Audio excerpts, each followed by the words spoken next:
So 2024 with Apple was a year of Apple Intelligence, and by this point, Apple Intelligence is in your iPhone, it's now in your iPads, it's on your Mac computers, so obviously what's left? It's your home, and that's where Apple Intelligence is going to be in 2025. Let's talk about it.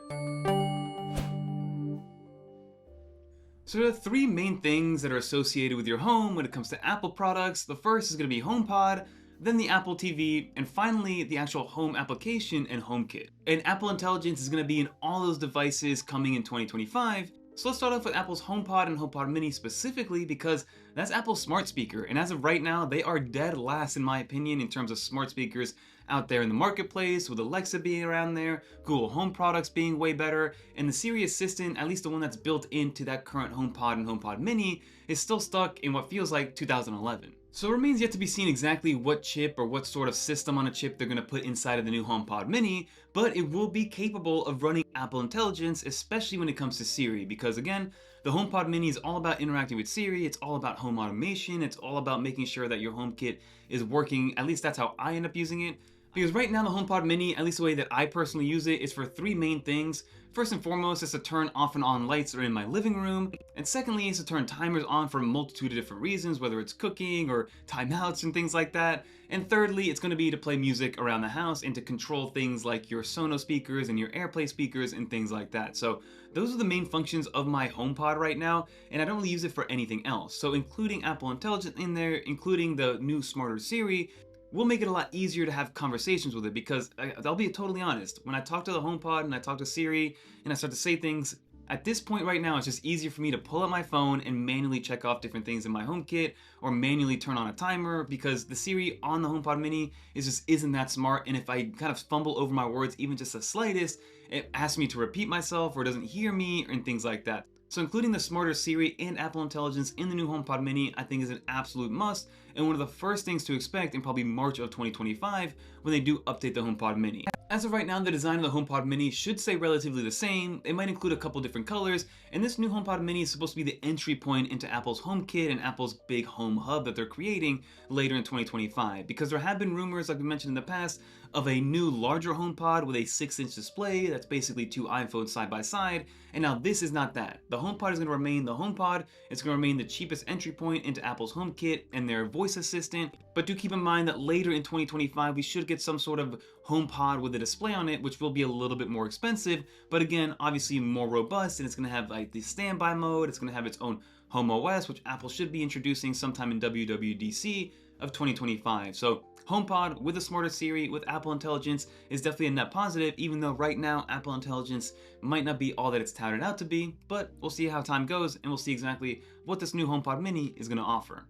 And let me know in the comment down below if you have HomePods. Do you use the HomePod Mini? How do you use it? Is it part of your integral HomeKit setup, or is it just kind of there to play music every now and then? Because as a speaker and for the size and the form factor, it is a pretty nice speaker overall. The next thing that Apple's working on in regards to your home is going to be a new Apple TV set-top box, right?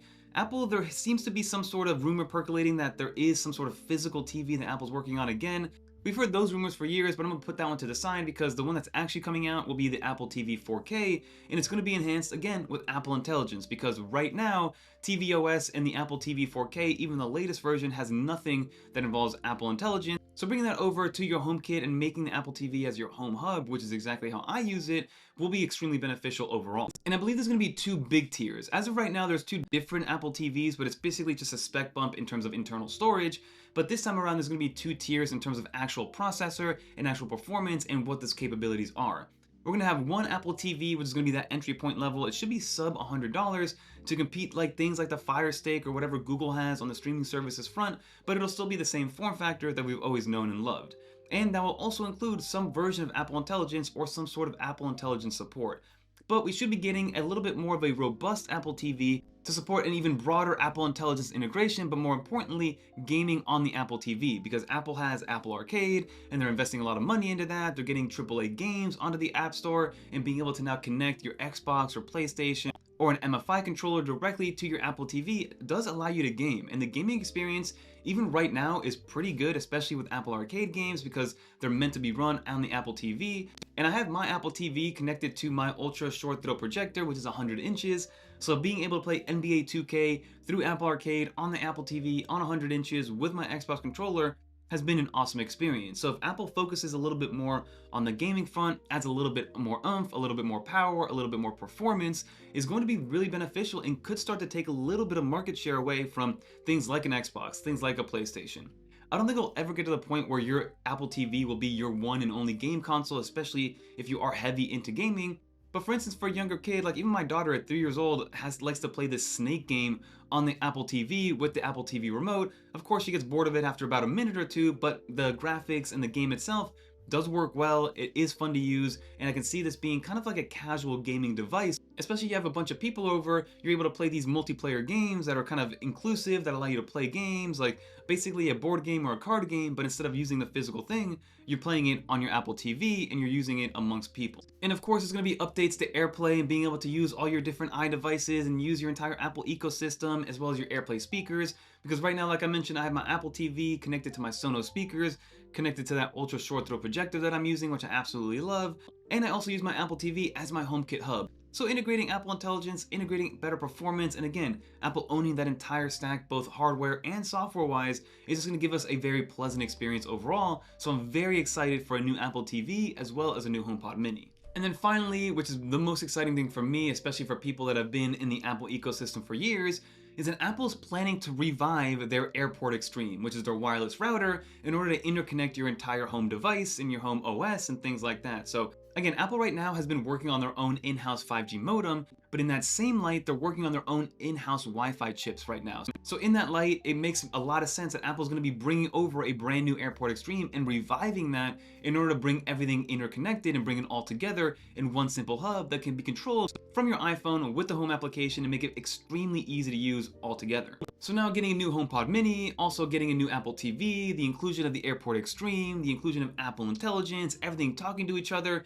This will then create even more of those magic moments. I created a video talking about the Apple ecosystem and how there are these amazing magic moments like copying and pasting across devices, things like AirPlay, things like iPhone mirroring. And it's all because you have all Apple hardware and all the software is talking to each other. So now this brings an awesome opportunity for Apple to create these magic moments, but instead of on your devices, now it's happening in your home with all your smart home devices and your HomeKit. So this will be awesome for HomeKit automation. This will be awesome for all your interconnected devices. This will be awesome for even something as simple as your MacBook Pro because you'll be able to connect it through the AirPort Extreme and there'll be some sort of ecosystem benefit overall. So I'm extremely excited for 2025 because it's going to be the year of the smart home and it's going to be the year of all things Apple inside of your house, and with Apple Intelligence included, it's going to be a nice little cherry on top. And that's where I think people are going to benefit. You know, people are saying that Apple Intelligence maybe isn't as smart as you would want it to be, or maybe they don't see the correct use for it. But again, it's all about making your life easier. Maybe you're not talking to Siri like you're having a conversation with Siri, but at the end of the day, it's still making the back end of your life a little bit easier, and it's reducing friction in all different aspects of your life, and that is what the Apple ecosystem is known for. All about reducing friction for the user to make it as easy as possible to get from point A to point B, and just having all these interconnected devices will make that a reality. But that'll do for this video. Let me know in the comment down below what you think. Are you excited for Apple to bring all these new features and all these new products into your home? Are you into the HomeKit right now? Do you have any smart home devices? I'm kind of in the moderate level where I do have a bunch of different HomeKit devices, but I don't do too much from an automation standpoint.